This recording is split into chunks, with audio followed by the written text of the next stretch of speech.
7h em Brasília, no horário brasileiro de verão.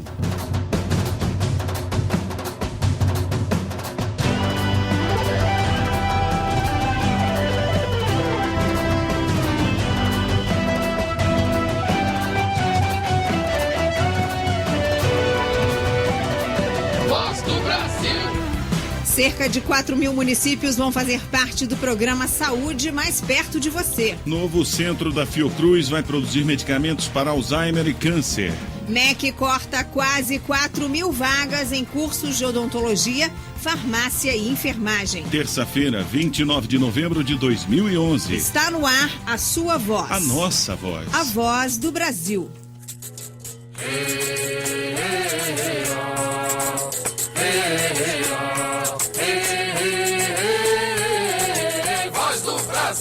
Boa noite, aqui nos estúdios da EBC Serviços, eu, Luciano Seixas e Kátia Sartório.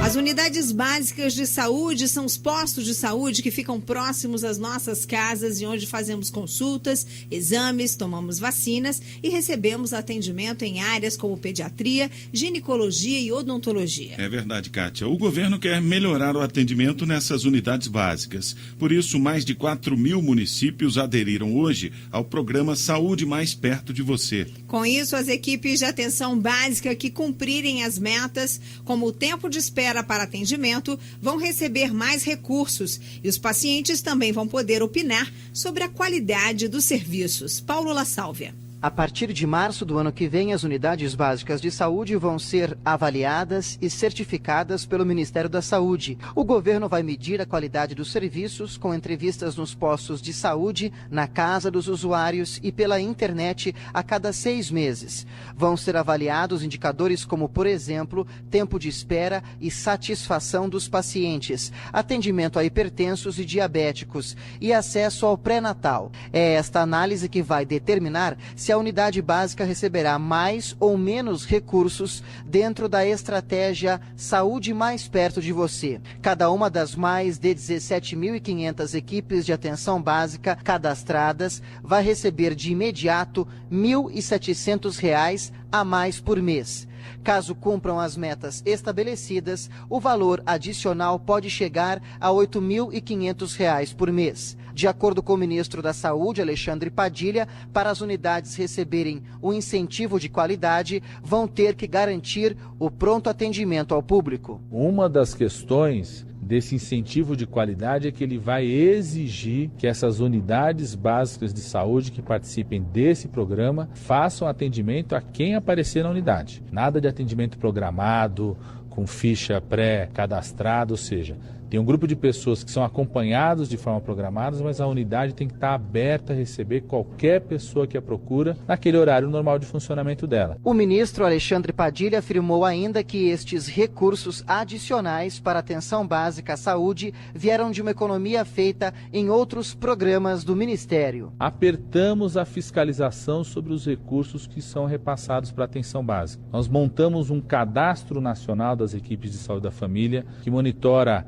carga horária, cruza com o registro profissional desses médicos e com isso nós descredenciamos nesses 10 meses mais de 4.000 equipes de saúde da família, mais de 2.000 equipes de saúde bucal, mais de 16.000 agentes comunitários de saúde por termos apertado a fiscalização. Isso gerou uma economia de quase 40 milhões de reais por mês. Esses recursos que nos permitem criar um incentivo de qualidade, ou seja, o Ministério da Saúde quer repassar mais recursos para quem quiser atender bem a população. Até dezembro do ano que vem, os investimentos vão somar 821 milhões de reais. Até 2014, eles vão chegar a 4 bilhões de reais. O Ministério da Saúde também anunciou a reforma de quase 5.300 unidades básicas de saúde e a construção de 2.000 novas unidades até 2014. De Brasília, Paulo La Sálvia. E para informar a população sobre os serviços prestados pelas unidades básicas de saúde, está no ar uma campanha publicitária. Vamos ouvir agora um dos esportes dessa campanha. Oi, aqui é a Ingrid Guimarães. Quando tem um probleminha de saúde, você corre para o hospital, né? mas tem que ir à unidade básica de saúde. É mais perto e eles realizam a maior parte dos atendimentos. E o governo federal está investindo na estrutura das unidades e na qualidade do atendimento, escutando você e repassando mais recursos para quem atende melhor. É a saúde mais perto de você. Diz com 36 e saiba mais. Ministério da Saúde, Governo Federal. E o Ministério da Saúde vai investir 880 milhões de reais para aumentar a produção de vacinas e medicamentos usados no tratamento contra câncer, Alzheimer e doenças inflamatórias. O ministro da Saúde, Alexandre Padilha, explica que os remédios vão ser produzidos pelo novo Centro de Processamento Final do Instituto de Tecnologia e Imunobiológicos da Fundação Oswaldo Cruz, Fiocruz. Na prática, será um centro de desenvolvimento de tecnologia para apoiar o tratamento, a inovação tecnológica, da reabilitação, um centro que vai ser referência para o Brasil inteiro, utilizando de instrumentos mais modernos, da neuroimagem, para desenvolvimento de tecnologias em relação à recuperação física que tenham a ver com o sistema nervoso da pessoa. De acordo com a Fiocruz, o centro vai permitir que o Brasil fabrique 600 milhões de doses de vacinas por ano. O Ministério da Educação anunciou hoje o corte de quase 4 mil vagas em 148 cursos de enfermagem, odontologia e farmácia, que tiveram resultado insatisfatório em avaliações do conceito preliminar de curso. As notas foram de 1 e 2 em 2010, no indicador que mede a qualidade da oferta do ensino numa escala que vai de 0 a 5. As medidas foram publicadas no Diário Oficial da União de hoje. Até o fim do ano, o MEC quer suspender 50 mil vagas em graduações na área de saúde, ciências contábeis e administração, que tiveram resultado insatisfatório nas avaliações de 2009 e de 2010. E as prefeituras e governos estaduais que tiveram obras pré-selecionadas para receber recursos da segunda etapa do Plano de Aceleração do Crescimento, PAC 2, têm até a meia-noite de amanhã para transmitir os dados de cadastramento ao Ministério da Educação. O PAC 2 prevê a construção de 6 mil creches e pré-escolas e 10 mil quadras poliesportivas em escolas públicas. A partir do próximo ano, os municípios começam a receber os recursos para as obras. Voz do Brasil. Daqui a 2 meses, as companhias aéreas brasileiras já vão poder compartilhar os balcões de atendimento de passageiros e de despacho de bagagens nos aeroportos. A regulamentação da Agência Nacional de Aviação Civil, ANAC, para que as companhias dividam as áreas do check-in foi publicada nesta segunda-feira no Diário Oficial da União. A expectativa da ANAC é que essa medida reduza as filas de espera nos principais aeroportos do país. O compartilhamento também abrange terminais de controle de acesso aos portões de embarque e de desembarque. Vamos saber mais na entrevista que nosso editor Ramon Guzmão fez com o diretor-presidente da ANAC, Marcelo Guaranis. Por que o prazo de 60 dias para as empresas aéreas começarem a compartilhar os balcões de atendimento nos aeroportos brasileiros? O prazo de 60 dias, na verdade, é o prazo máximo. As empresas têm... O aeroporto, a partir do momento que ele decide fazer o check-in compartilhado, as empresas têm 30 dias até 30 dias para se organizarem num comitê e, a partir daí, 30 dias para fazer a implementação do check-in. Então, isso não é um prazo operacional, não é um prazo de determinação, é um prazo máximo para essa medida começar a vigorar. E para que essa medida comece a vigorar, a Infraero tem que determinar se vai haver realmente necessidade em determinado aeroporto? O operador aeroportuário ele deve definir com as empresas aéreas, fazer essa definição de, olha, no meu aeroporto eu preciso que haja check-in compartilhado. O que a gente está querendo com essa medida é otimizar a utilização dos balcões de check-in, né? Porque a gente chega em determinados aeroportos, às vezes os balcões, tem balcão de empresa que está completamente cheio e outros são completamente vazios. Então, por que não otimizar essa utilização durante o dia? As empresas possam utilizar o balcão de uma da outra, que os balcões sirvam para todas as empresas. O que a gente está esperando, na verdade, é que haja um aumento do conforto para o passageiro, que ele vai poder enfrentar menores filas, mais posições de balcão, e tem um outro efeito que é o aumento da concorrência também. As empresas aéreas que às vezes têm dificuldade de ter balcão de check-in em determinados aeroportos, elas vão poder compartilhar também. Empresas que estão entrando em determinados aeroportos vão ter mais infraestrutura disponível para poder fazer essa operação. Esse compartilhamento vai poder ser feito em todos os aeroportos do país? Pode, é uma medida que pode ser implementada em qualquer aeroporto, né? O que a gente espera é que o operador aeroportuário ele faça a análise de onde é necessário esse compartilhamento em cada instante. Conversamos com o Marcelo Guaranis, diretor-presidente da Agência Nacional de Aviação Civil. Muito obrigado pela entrevista. Obrigado. Mais informações em www.anac.gov.br. 7h10 no horário brasileiro de verão. O Instituto Brasileiro do Meio Ambiente e dos Recursos Naturais Renováveis, IBAMA, pode aplicar novas multas à empresa norte-americana Chevron pelo vazamento de petróleo na Bacia de Campos, no litoral do Rio de Janeiro. A afirmação é do presidente do IBAMA, Kurt Trenenpol, que participou hoje de uma audiência pública nas comissões de Meio Ambiente e Mudanças Climáticas do Senado com representantes da Chevron. O presidente do IBAMA explicou hoje que o Instituto está terminando um relatório sobre o vazamento de óleo e, se ficar comprovado que a empresa norte-americana não cumpriu a lei ambiental, poderá ser multada em mais 60 milhões de reais. Daqui a 2 dias concluirá a análise sobre se a empresa cumpriu ou não o plano de emergência conforme licenciado. Hipótese em que, não tendo cumprido, será autuado novamente no limite de 10 milhões de reais. E está em estudo a hipótese de aplicar mais uma multa de 50 milhões por danos ambientais. Esse valor, como indenização, como compensação pelos danos causados, é irrisório. Na semana passada, a empresa já tinha sido multada em 50 milhões de reais. Segundo estimativas da Agência Nacional do Petróleo, um volume equivalente a até 300 barris de petróleo por dia podem ter vazado entre os dias 8 e 15 de novembro. Imagine um anel óptico que faria a conexão do Brasil com outros países da América do Sul na área de telefonia e de internet banda larga. Seria uma opção mais barata, Kátia, porque hoje a comunicação entre muitos países sul-americanos só é possível por meio de cabos submarinos que fazem a ligação com outros continentes. Isso mesmo, Luciano. Países vizinhos usam uma rede cara e complexa de dezenas de milhares de quilômetros que vai até o hemisfério norte e depois percorre o caminho inverso. Agora, já pensou mudar esse trajeto, construindo mais cabos de fibra ótica para deixar a transmissão mais barata? É o que propõe o projeto do anel óptico apresentado hoje pelo ministro das Comunicações, Paulo Bernardo, na reunião dos países membros da União das Nações Sul-Americanas, UNASUL, que aconteceu hoje aqui em Brasília. Foi a primeira vez que ministros de comunicação da UNASUL se reuniram para discutir a interconexão de banda larga entre os países da América do Sul, ou seja, uma ligação entre redes de telecomunicação que permite ao usuário de uma operadora falar com os de outra. Carla Vatier acompanhou e tem os detalhes. O projeto do anel óptico teve destaque na reunião. A proposta é interligar as redes de telecomunicações dos países da UNASUL, a União das Nações Sul-Americanas. Com 10 mil quilômetros de extensão, o anel poderá reduzir os custos das transmissões de dados e assim diminuir o preço final de internet para os usuários. Hoje, para se comunicar com o vizinho, os países sul-americanos dependem de conexão com o hemisfério norte, feita por meio de cabos submarinos. Segundo o ministro das Comunicações, Paulo Bernardo, a interligação das redes deve custar 100 milhões de dólares e levar 2 anos para ser concluída. Cada país faz em seu território e nada impede que a iniciativa privada também participe. A maior parte dessas obras serão feitas ao longo de infraestruturas já existentes, linhas de transmissão, carreteiras, gasodutos, de maneira que não teremos grandes problemas de impacto ambiental, licença ambiental.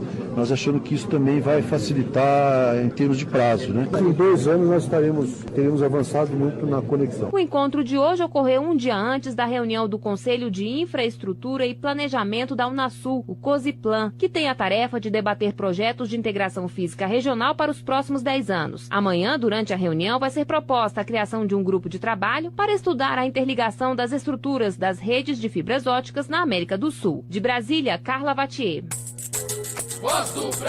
A Secretaria de Segurança Pública de Goiás criou a Comissão Especial de Defesa dos Direitos Humanos para apurar o desaparecimento de 30 pessoas no período de 10 anos e também o envolvimento de policiais num grupo de extermínio. E a Polícia Federal, na Operação Sexto Mandamento, prendeu 19 policiais militares suspeitos de participar do grupo de extermínio. Entre as vítimas, ainda de acordo com a Polícia Federal, estariam crianças, adolescentes e mulheres sem qualquer envolvimento com a prática de crimes. O suposto grupo de extermínio é investigado há cerca de 1 ano. E hoje, uma audiência pública do Conselho Nacional dos Direitos da Criança e do Adolescente em Goiânia discutiu denúncias sobre a atuação de grupos de extermínio que têm feito vítimas entre crianças e adolescentes na região. O secretário executivo da Secretaria de Direitos Humanos da Presidência da República, Ramaís de Castro, explica o que vai ser feito daqui para frente. Uma parceria importante entre o governo federal, também por meio do seu Conselho de Defesa dos Direitos Direitos da Pessoa Humana, o governo federal como um todo, eu diria também o Ministério da Justiça, nós estamos buscando agora dialogar com a Comissão de Direitos Humanos da Assembleia Legislativa de Goiás e, fundamentalmente, após com isso, o Estado de Goiás, para que possamos empreender medidas efetivas de parceria para que não só as milícias sejam efetivamente combatidas, identificadas, processadas, mas para que nós possamos, acima de tudo, fazer uma segurança pública com cidadania, com direitos sociais e com respeito à Constituição em todo o Estado de Goiás. Pela primeira vez no Brasil, uma tecnologia de ponta vai ajudar na preservação de um patrimônio mundial.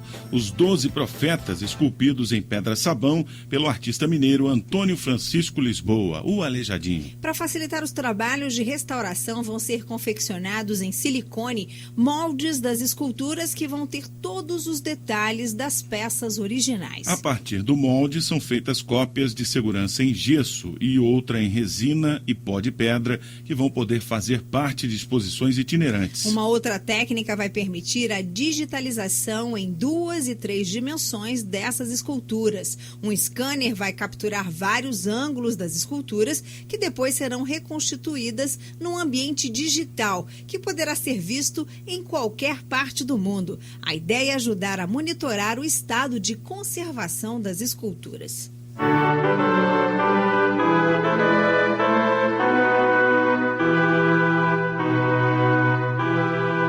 Aleijadinho Antônio Francisco Lisboa, mineiro de Vila Rica, é considerado o maior escultor brasileiro do período barroco. O conjunto dos profetas do Antigo Testamento é composto por 12 monumentais figuras esculpidas em pedra-sabão no início do século XIX e está localizado ao longo dos muros e escadarias do Santuário de Nosso Bom Jesus de Matozinhos. O conjunto foi tombado pelo IPHAN em 1939 e reconhecido pela Unesco como Patrimônio Mundial em 1985. As esculturas estão expostas ao ar livre e sofrem diariamente os efeitos climáticos e a ação dos visitantes. As esculturas se desgastam naturalmente ao longo do tempo. Por isso, o Instituto do Patrimônio Histórico e Artístico Nacional, IPHAN, vai acompanhar o desgaste da obra de Aleijadinho usando uma técnica pioneira de digitação em 3 dimensões e robótica.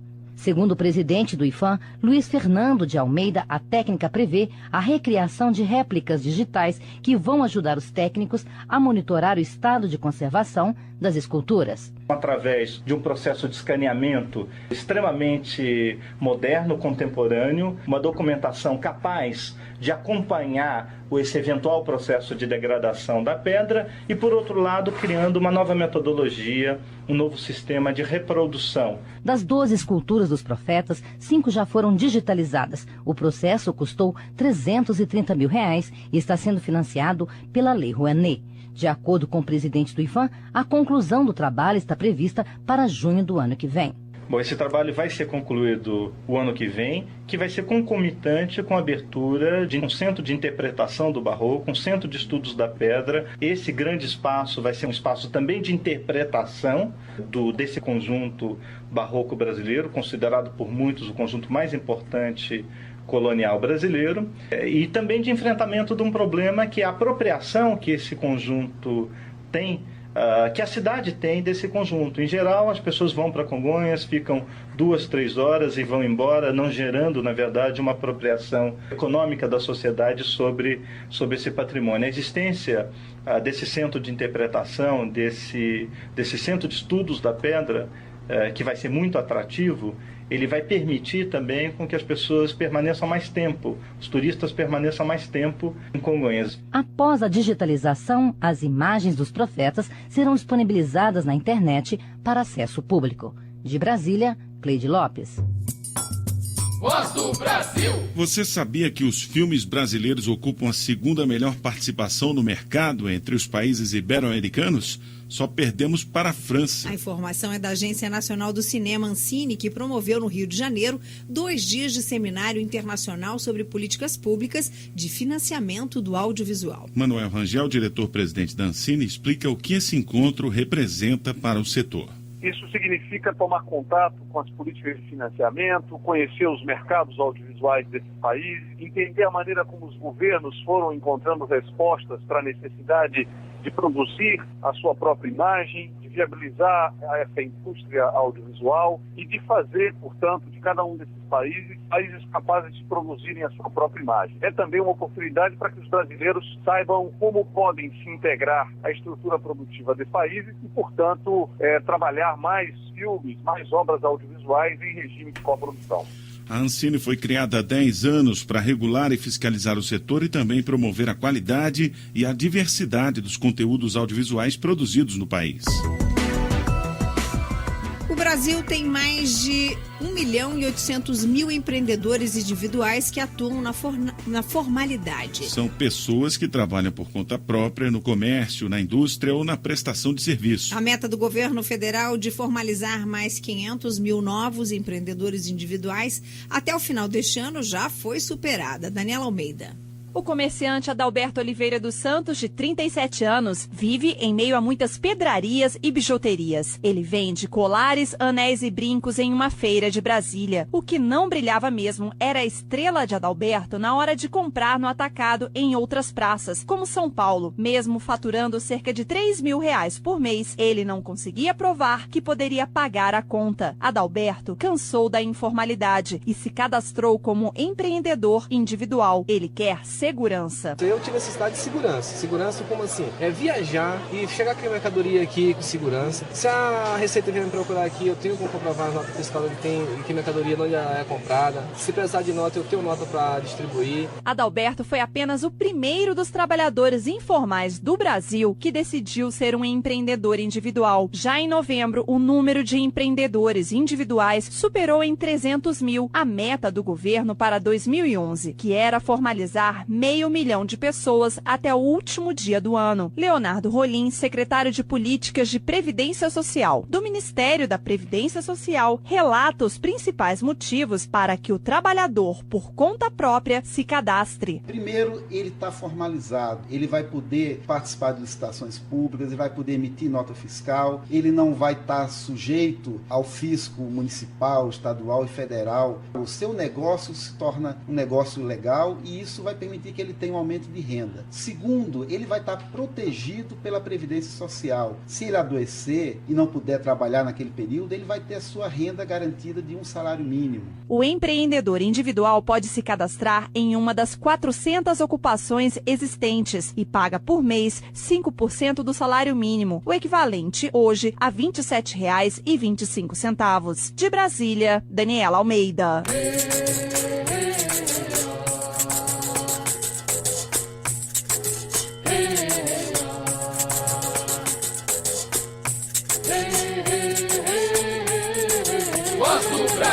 As áreas de alerta de desmatamentos da Amazônia chegaram a 380 quilômetros quadrados em outubro, segundo os dados registrados pelo DETER, o Sistema de Detecção do Desmatamento em Tempo Real do Instituto Nacional de Pesquisas Espaciais, INPE. Os estados com as maiores áreas de alertas de desmatamento são Rondônia, Pará e Mato Grosso. Esses alertas do INPE servem para orientar a fiscalização e combater o desmatamento na floresta amazônica. Mais informações em www.impe.br. Termina em um mês, no dia 30 de dezembro, o prazo para que mais de 600 mil famílias beneficiárias do programa Bolsa Família façam o recadastramento com a atualização de dados. De acordo com o Ministério do Desenvolvimento Social e Combate à Fome, a atualização de informações com a idade e a escola onde os filhos estudam deve ser feita a cada 2 anos. Ainda segundo o Ministério, se a atualização não for feita até o dia 30 de dezembro, os benefícios vão ser bloqueados na folha de pagamento de janeiro de 2011. Mais informações, melhor, de 2012, não é isso? 2012. Mais informações em www.mds.gov.br ou pelo telefone 0800 707 2003. Você ouviu hoje na Voz do Brasil. Cerca de 4.000 municípios vão fazer parte do programa Saúde Mais Perto de Você. Novo centro da Fiocruz vai produzir medicamentos para Alzheimer e câncer. MEC corta quase 4.000 vagas em cursos de odontologia, farmácia e enfermagem. Esse foi o noticiário do Poder Executivo, uma produção da equipe de jornalismo da EBC Serviços. Siga a Voz do Brasil no Twitter, twitter.com/A Voz do Brasil. Voltamos amanhã, uma boa noite. Fique agora com as notícias notícias do Poder Judiciário e do Congresso Nacional. Boa noite e até amanhã.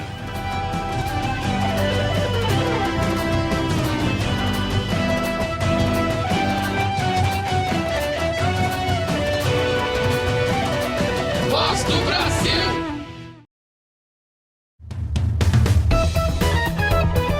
Você vai ouvir agora as notícias do Poder Judiciário. Caso Goldman será julgado pelo plenário do Supremo. Suspensa a decisão que obrigava morador a pagar mensalidades em associação da qual não participa. Petrobras é condenada por colocar terceirizado no lugar de concursada. Boa noite. Foi adiado o julgamento que vai definir se um menino de 11 anos deve ser ouvido ou não sobre a vontade dele em permanecer nos Estados Unidos com o pai ou no Brasil com a avó materna. Repórter Caio Darcanchi. O caso Goldman, como ficou conhecido, seria reanalisado hoje no Supremo Tribunal Federal pela primeira turma da Corte, composta por 5 dos 11 ministros da Casa. Mas, por sugestão do ministro Luiz Fux, a discussão ocorrerá ainda sem data prevista no plenário, onde todos os ministros do STF podem participar do julgamento. A disputa judicial pela guarda do menino começou em 2008, com a morte da mãe dele. Em 2009, a Justiça Federal no Rio de Janeiro determinou que a guarda era do pai americano. Depois disso, 2 recursos foram analisados no Supremo. O primeiro alterava a decisão da Justiça Federal, mantendo o garoto no Brasil. E o segundo confirmou a ida do menino para os Estados Unidos, onde ele está até hoje.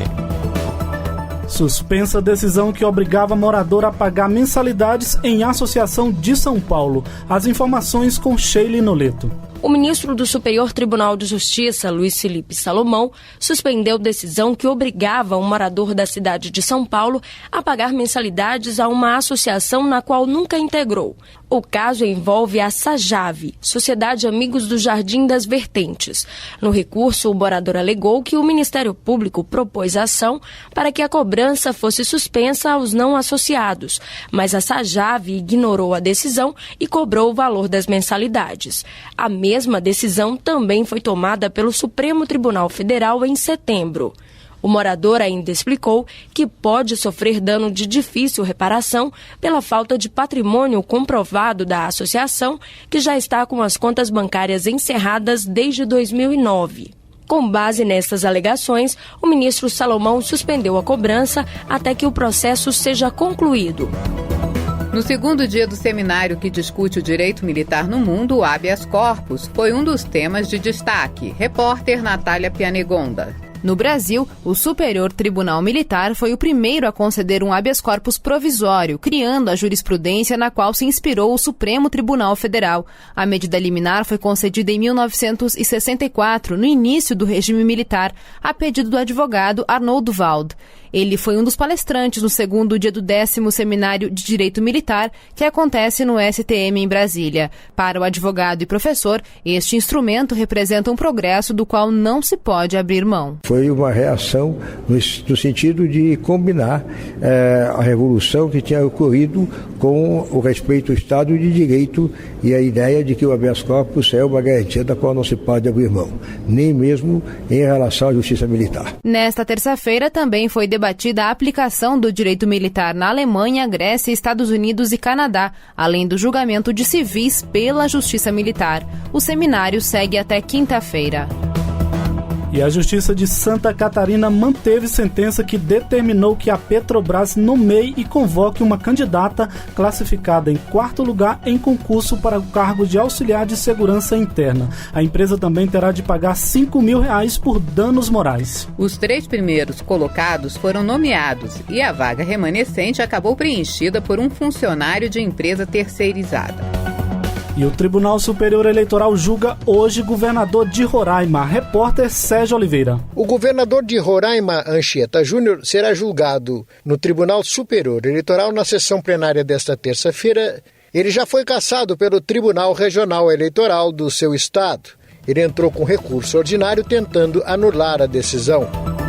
As notícias do Poder Judiciário ficam por aqui. Emissoras interessadas podem reproduzir o conteúdo da Rádio Justiça. Basta acessar o site www.radiojustiça.jus.br. Informações no telefone 0 prestadora 61 3217 3980. Notícias do Poder Judiciário. Uma produção da Rádio Justiça, Supremo Tribunal Federal.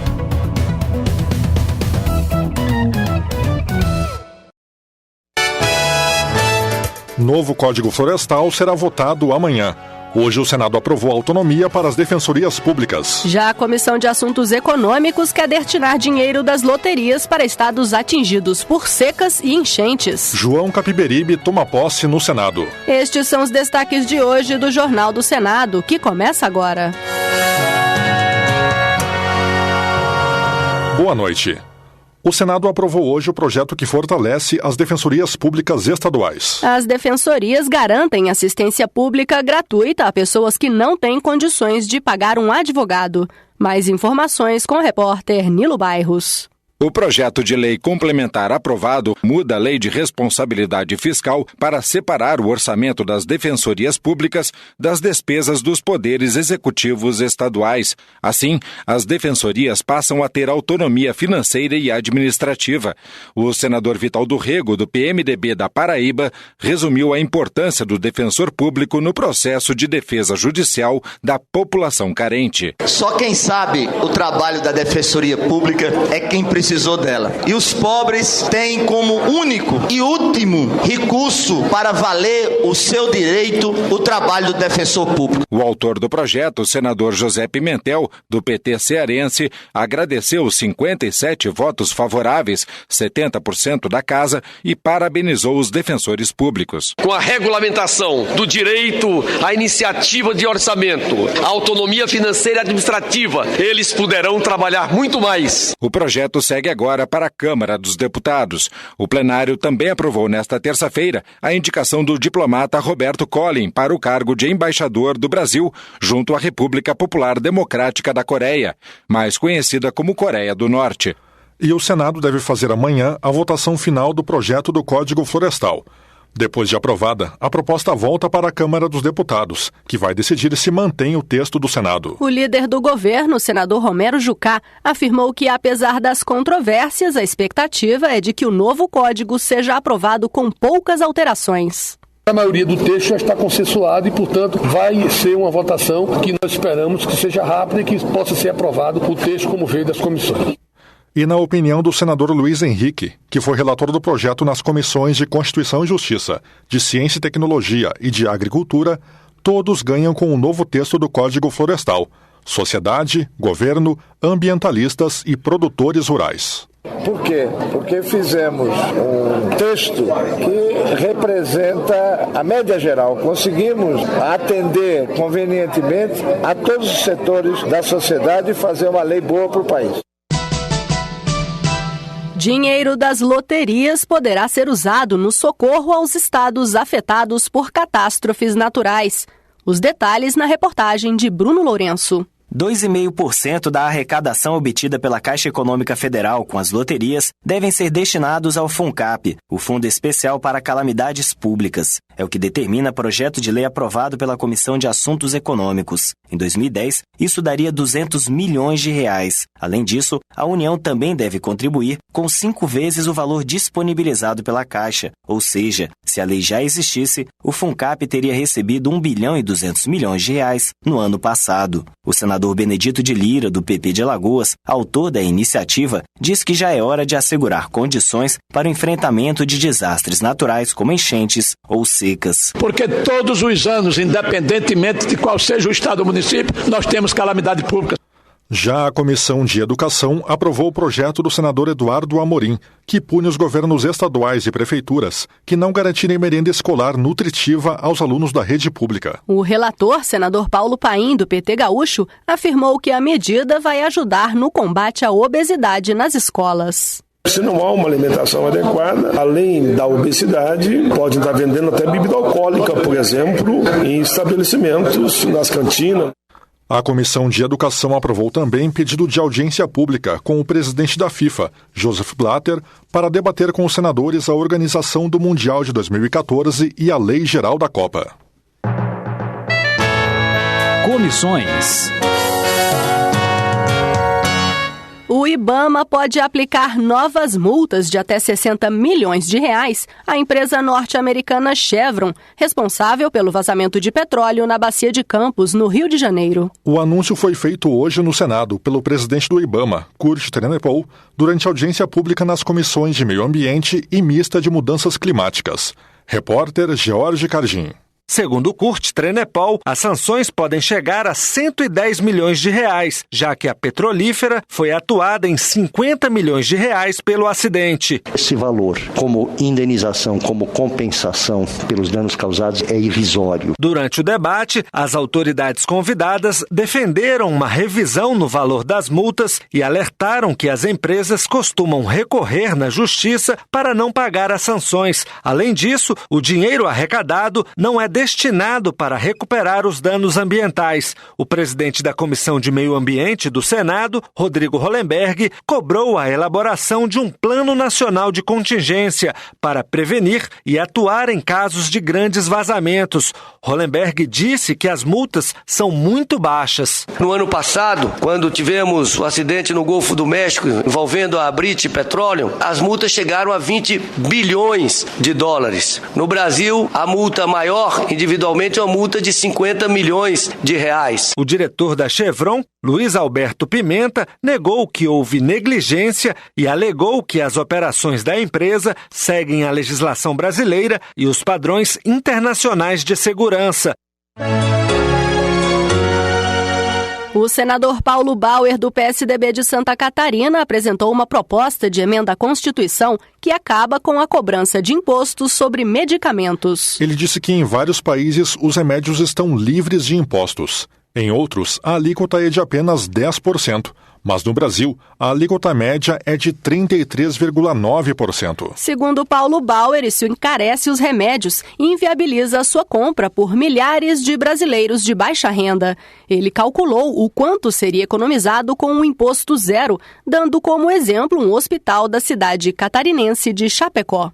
Dos 100 milhões que o hospital necessita para a sua operação, 35 milhões de reais são despendidos apenas e exclusivamente para a compra de medicamentos. Se nós eliminarmos 33,9% dos impostos sobre esses medicamentos, aquele hospital custa por ano 12 milhões a menos. Já o senador Eduardo Amorim, do PSC de Sergipe, defendeu a aprovação do projeto que regulamenta a Emenda Constitucional 29, que garante mais dinheiro para a saúde pública. O projeto, que aguarda a votação final no Senado, obriga os estados a investirem 12% de suas receitas no setor e os municípios 15%. E Eduardo Amorim defende que a União seja obrigada a investir pelo menos 10%. A regulamentação da emenda 29 dá e garante ao SUS qualidade nos seus gastos, já que ela diz o que é gasto com saúde e também diz o que não é gasto com saúde, para que aqueles maus gestores não utilizem os poucos recursos da saúde com que verdadeiramente não seja saúde. O senador Delcídio do Amaral, do PT, cobrou do governo uma solução para os conflitos entre índios e produtores rurais no Mato Grosso do Sul, onde morreu um cacique da etnia Guarani Kaiowá na semana passada. Ele contou que os conflitos têm origens diversas, como o superpovoamento de algumas aldeias. Outro problema é saber quem ocupou primeiro as terras. Para solucionar os conflitos, Delcídio do Amaral sugeriu que o governo federal use os resultados de um grupo de trabalho do Conselho Nacional de Justiça, que está mapeando as regiões de conflito para definir quem ocupa historicamente as terras. Alguns produtores não conseguem buscar financiamento para sua produção porque a área está sendo inspecionada por antropólogos. Então nós criamos uma situação extremamente complexa no estado e Mato Grosso do Sul não merece isso. E tomou posse hoje o senador João Capiberibe, do PSB do Amapá. Ele foi o segundo colocado nas eleições de 2010 para o Senado, mas ainda não havia assumido o mandato por causa da lei da ficha limpa. A reportagem é de Maurício Desante. O Supremo Tribunal Federal decidiu, no entanto, que a lei não vale para as eleições de 2010.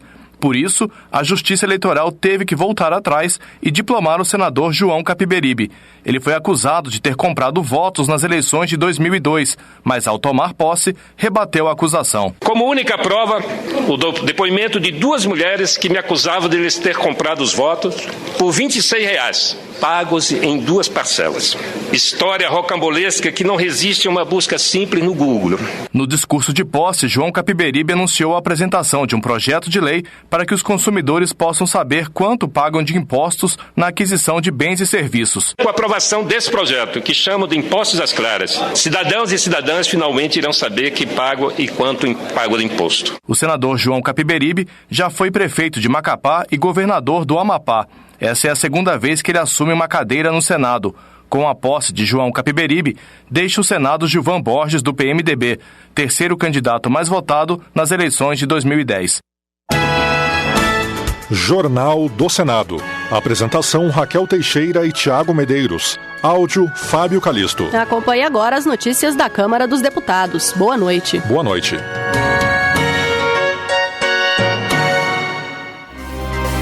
Jornal Câmara dos Deputados.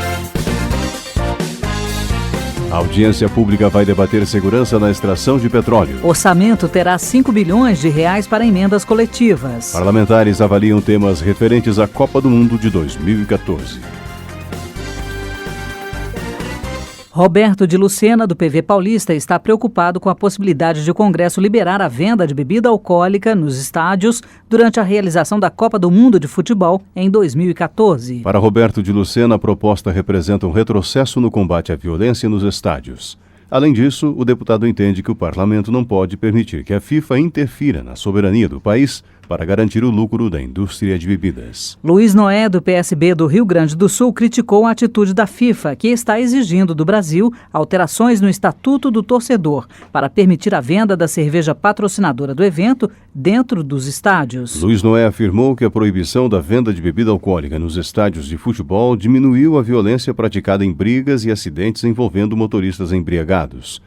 Para ele, o Brasil não pode ceder à pressão da FIFA e colocar em risco a vida de milhares de pessoas. Júlio Campos, do DEM, elogiou o governo de Mato Grosso por escolher o sistema de veículos leves sobre trilhos, o VLT, para melhorar a mobilidade urbana em Cuiabá e preparar a capital para ser subsede da Copa do Mundo de Futebol em 2014. Júlio Campos rebateu as críticas sobre a decisão e afirmou que o VLT é a melhor opção por ser um transporte moderno e ambientalmente viável.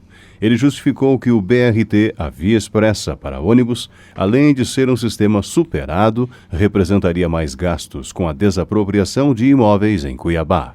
Antony Garotinho, do PR Fluminense, cobrou da CBF a apresentação do relatório de prestação de contas sobre os incentivos que a entidade já recebe do governo federal e que, segundo o deputado, totalizam mais de R$1 bilhão em renúncia fiscal. Antony Garotinho lamentou que o governo tenha aberto mão de recursos valiosos para a população brasileira sem contar com nenhuma transparência ou qualquer fiscalização sobre o destino desses recursos.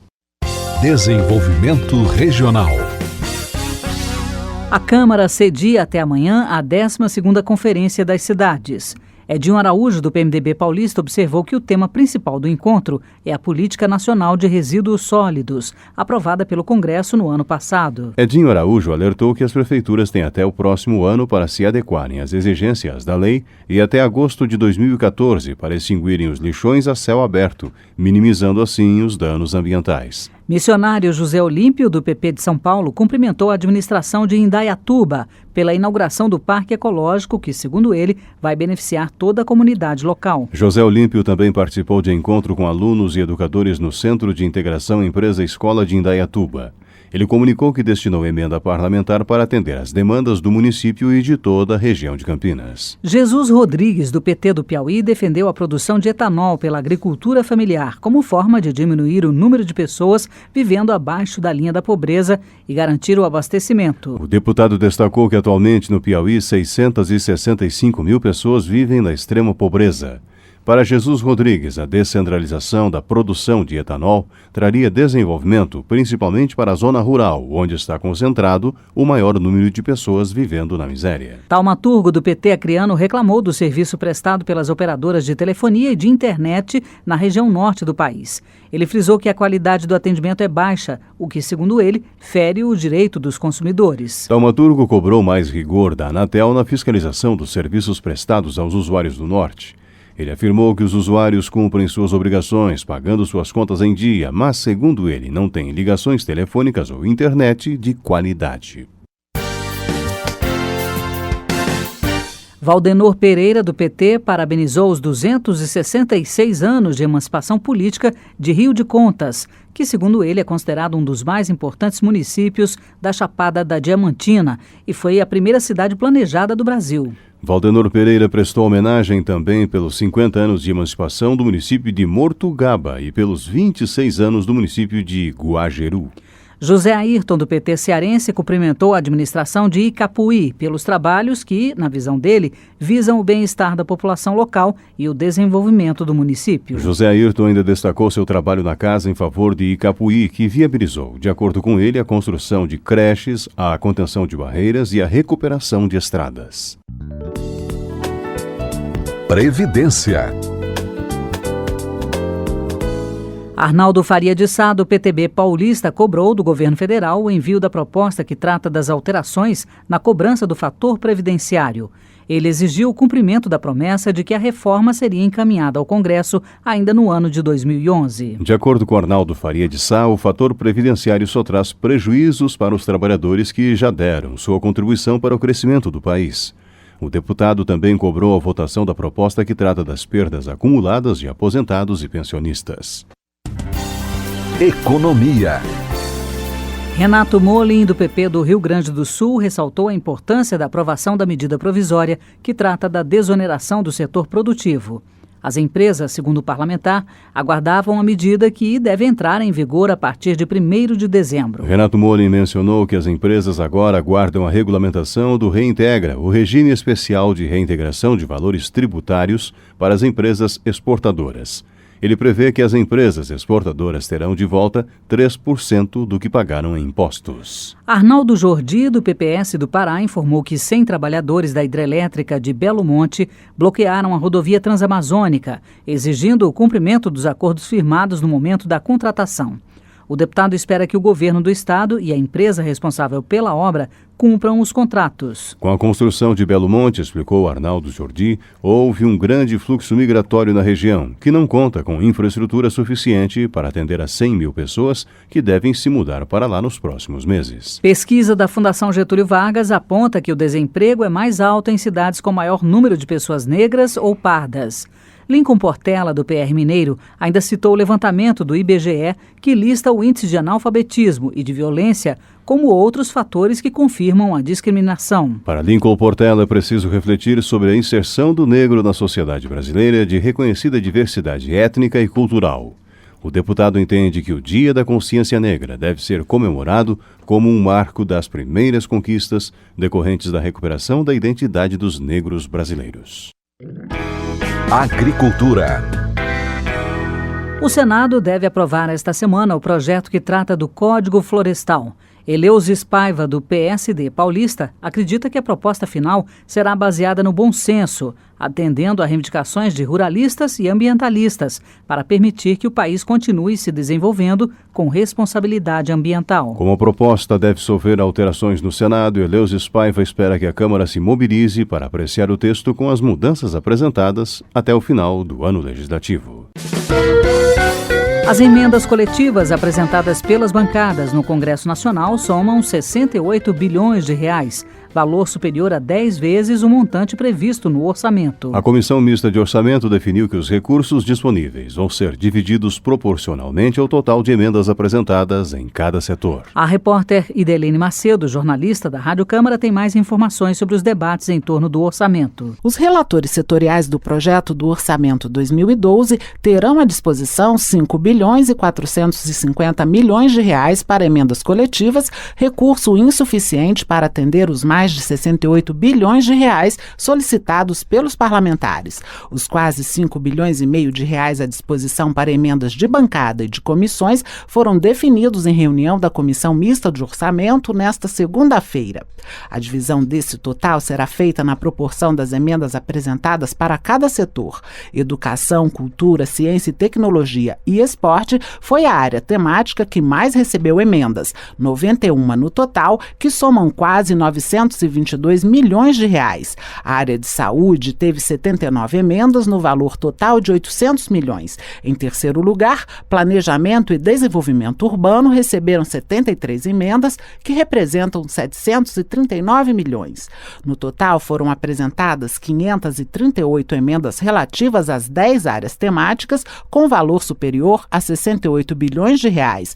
Por isso, apenas parte dos pedidos serão atendidos. O relator-geral do orçamento de 2012, deputado Arlindo Quinalha, do PT de São Paulo, reconhece a grande diferença entre os valores, mas ressalta que os quase 5 bilhões e meio representam um avanço em relação aos aportes definidos em 2011. Este ano, os relatores setoriais terão 3 vezes mais do que tiveram no ano passado, porque foi uma decisão minha, como relator geral, que propus no parecer preliminar e isso acabou sendo aprovado. Se fosse mantido 1.800 bi, imagine qual seria então a defasagem. Outra preocupação dos integrantes da comissão foi definir um calendário para garantir a votação do orçamento ainda neste ano. O relator Arlindo Quinalha disse que o prazo é curto e a previsão é votá-lo na comissão no dia 19 de dezembro e no plenário do Congresso no dia 21. Estou trabalhando com a hipótese de que a DRU vai ser aprovada no Senado, porque senão isso alteraria completamente valores do orçamento. Então, eu chamei a atenção para isso, por dever. Eu prefiro trabalhar com a hipótese que nós vamos votar, porque fora disso, aí nós não vamos votar em janeiro, nós não votaremos em fevereiro, e aí nós devemos votar só em março. Segundo Arlindo Quinalha, o adiamento da votação do orçamento seria ruim para o país e significaria uma derrota para o governo que tem maioria no Congresso. Por outro lado, o relator avalia que o governo não ficaria paralisado, uma vez que restos a pagar e o programa de aceleração do crescimento dão condições de se fazerem investimentos. Quinalha destacou ainda que 1/12 das dotações orçamentárias previstas pode ser destinado a cada mês para as despesas de custeio. De Brasília, Idelene Macedo.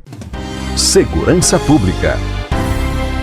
Parlamentares analisaram os riscos à segurança pública com a greve dos policiais no Maranhão. Domingos Dutra, do PT, criticou a decisão do governo maranhense em pedir apoio à Força Nacional e ao Exército após a paralisação das polícias civis e militares e do Corpo de Bombeiros na semana passada. Segundo o parlamentar, eles reivindicam aumento salarial e melhorias nos planos de carreira. Na avaliação de Domingos Dutra, o governo estadual errou ao pedir apoio da Defesa Nacional para proteger a população e não tentar chegar a um acordo com as categorias, que, de acordo com ele, vão continuar em greve por tempo indeterminado. O Everton Rocha, do PDT do Maranhão, informou que a bancada do Estado está mobilizada para incluir os policiais militares na lei que anistia as corporações após a realização de greve. O Everton Rocha pediu ao governo do Maranhão que não envie o Exército para a Assembleia Legislativa, onde 3.000 policiais civis e militares estão acampados por melhores condições salariais. Ele afirmou que esteve com os grevistas no final de semana e acredita que somente o diálogo vai ser capaz de evitar confrontos. Justiça. João Campos, do PSDB goiano, comentou o relatório produzido pelo terceiro mutirão carcerário realizado pelo Judiciário em todo o país. Segundo ele, o Conselho Nacional de Justiça identificou problemas no sistema carcerário brasileiro, como a prisão ilegal de 21 mil pessoas. João Campos disse que os dados revelam a necessidade do governo elaborar políticas públicas para melhorar o sistema carcerário. Ele lembrou que o relatório da CPI que investigou o setor pode servir de base para garantir mais dignidade aos detentos e sua reinserção na sociedade. A audiência pública ainda a ser marcada na Câmara vai analisar a segurança nas plataformas de petróleo em operação no mar territorial brasileiro. Saiba mais sobre o tema na reportagem de Georgia Moraes, jornalista da Rádio Câmara. Deputado quer garantias de que medidas de segurança serão adotadas para que acidentes como o vazamento de óleo no Campo de Frade, na Bacia de Campos, não se repitam. Uma audiência pública conjunta das Comissões de Relações Exteriores e de Minas e Energia será realizada para discutir o assunto.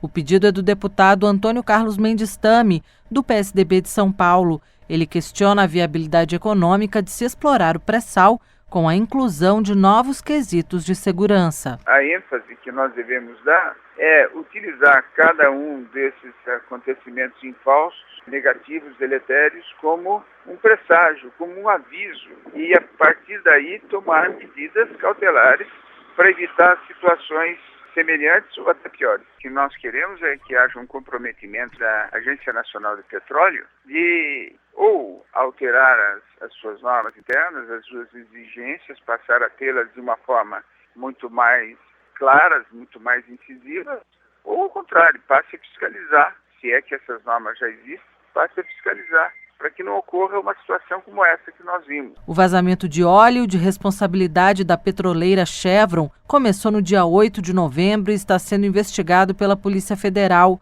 pelo IBAMA, pela ANP e pela Marinha, para identificar as causas, consequências e responsabilidades pelo acidente. Serão convidados para a audiência das Comissões de Relações Exteriores e de Minas e Energia representantes dos Ministérios do Meio Ambiente, de Minas e Energia e da ANP. O evento ainda não tem data marcada. De Brasília, Georgia Moraes.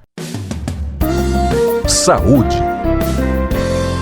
Domingos Sávio, do PSDB de Minas Gerais, fez um apelo à mesa diretora do Senado para que paute a apreciação da emenda 29, que prevê mais recursos para a saúde. Para o parlamentar, é necessário dar uma resposta à sociedade na 14ª Conferência da Saúde, que será realizada em Brasília a partir de amanhã. Domingos Sávio ressaltou que a emenda 29 está tramitando no Congresso desde o ano 2000. Inocêncio Oliveira, do PR, participou do lançamento da nova política estadual de fortalecimento da atenção básica à saúde de Pernambuco. O governo do estado, segundo o parlamentar, vai investir mais de 170 milhões de reais no ano que vem no setor. De acordo com a Inocêncio Oliveira, Pernambuco vai ganhar em 2012, entre outros projetos, 10 unidades de pronto atendimento especializadas, as chamadas UPAs, nas áreas de cardiologia, endocrinologia, dermatologia, gastroenterologia, urologia e infectologia. Projeto de lei apresentado por André Moura, do PSC de Sergipe, estabelece o piso salarial nacional dos médicos.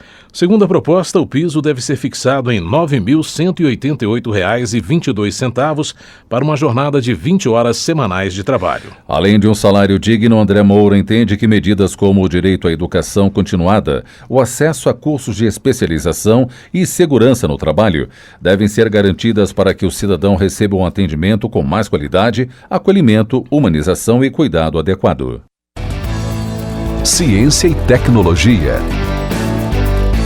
Fernando Ferro, do PT pernambucano, elogiou a iniciativa do neurocientista Miguel Nicoleles de escolher a cidade de Natal para sediar um centro internacional de pesquisa sobre o cérebro. Na opinião do deputado, a criação do instituto vai mudar a realidade social do Nordeste. Fernando Ferro informou ainda que o neurocientista pretende criar 2 escolas para a comunidade local, uma para estudantes de baixa renda e outra focada no ensino da saúde mental. Cultura. Wellington Prado, do PT de Minas Gerais, manifestou seu apoio à aprovação da PEC da música. No seu entendimento, a proposta, que foi originada no setor produtivo da música independente, promove a valorização da diversidade musical do país. Para Wellington Prado, a PEC vai propiciar o barateamento dos CDs e DVDs pela redução do ICMS. Com isso, segundo o parlamentar, também haverá combate à pirataria. Relações Exteriores. João Moraes, do PCdoB Mineiro, destacou a passagem do Dia Internacional de Solidariedade ao Povo Palestino, instituído em 1977 pela ONU e comemorado em 29 de novembro. Para João Moraes, a paz no Oriente Médio passa necessariamente pelo reconhecimento do Estado palestino.